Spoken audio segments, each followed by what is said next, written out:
Kalderobong baboy naman nga ang lulutuin natin for today's video. Good day mga kasityo! It's me, Mami Shai, ang batang Bicolana pero may pusong Batanggenya at may poging asawa. Kung nagtataka kayo kung bakit kalderobo nga yung tawag ko dito dahil nga para siyang kaldereta pero para ka ding nagluluto ng adobo. Ayan, at sa isang kawali nga ho ay mag-isa laang ng sibuyas at bawang. At ilagay laang ho aring buto-buto na pinakuluan nga kanina. Balik kakaiba nga talaga to sa ibang mga kaldereta dahil hindi na nga to pinapastaan. Oho, at paalala lang kapag ka pinakuluan nyo nga ho yung karne, wag na wag nyo hong itatapon yung sabaw. Oho, dahil yun nga ay gagamitin pa natin mamaya. Bali si Daddy J nga po pala yung nagluluto dyan at syempre sa akin niya yan natutunan. Hey! Actually po si Mama Tita talaga ang may original na ganitong version ng pagluluto pero ginawan nga ho ni Daddy J ng sarili niyang version. At pag naisangkot siya na nga ho ng maayos ang karne, ay pwedeng-pwede nyo nang ilagay ang mga sarili ninyo.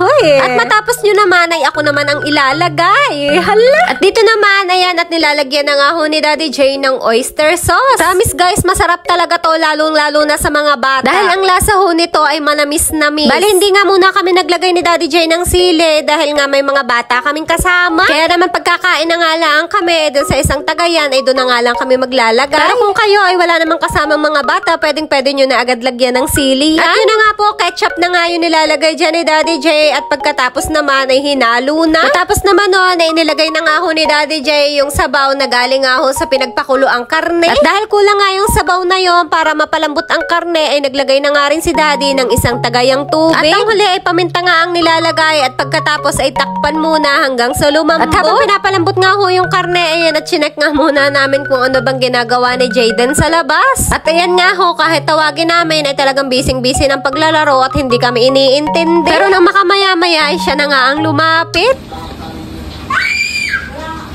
At dahil hindi pa nga luto yung niluluto namin ni Daddy J, ayan, at pinakain na agad namin sila ng almusal. Matapos nun ay pinaligo ko na rin dahil may pasok nga si Kuya Baba. By the way, mabalik nga ho tayo dito sa aming niluluto. Ayan, at bumubulak na nga at sobrang bango talaga. Bali sa part nga hong yan, ayan, at nilagyan na nga ho ni Daddy J ng kaunting suka. At pagkatapos ng suka, ayan, at inilagay na nga ang isang kutsarang asukal. Tapos ho, ang pinakahuling ingredients na ilalagay ay reno at hahaluin nga ho yan, tatakpan hanggang sa bumula. At pag ganyan na nga ho ang itsura niya, malapot na ang sabaw at malambot na ang karne, ay luto na nga yan. Kaya naman ilagay nyo na sa isang malinis na lagayan. At bago nga ho kumain, ayan, at binidyohan ko nga muna ng konti nang biglang may sumulpot na kamay. Kaya naman natutoy Jayden, nakakuha agad. Sabi ko naman sa inyo, magugustuhan talaga yan ng mga chikiting ninyo. Kaya naman magluto na rin kayo. Huy! So paano mga kasityo, hanggang dito na lang. Please subscribe, follow, like and share. And see you on my next vlog. Thank you for watching. Bye!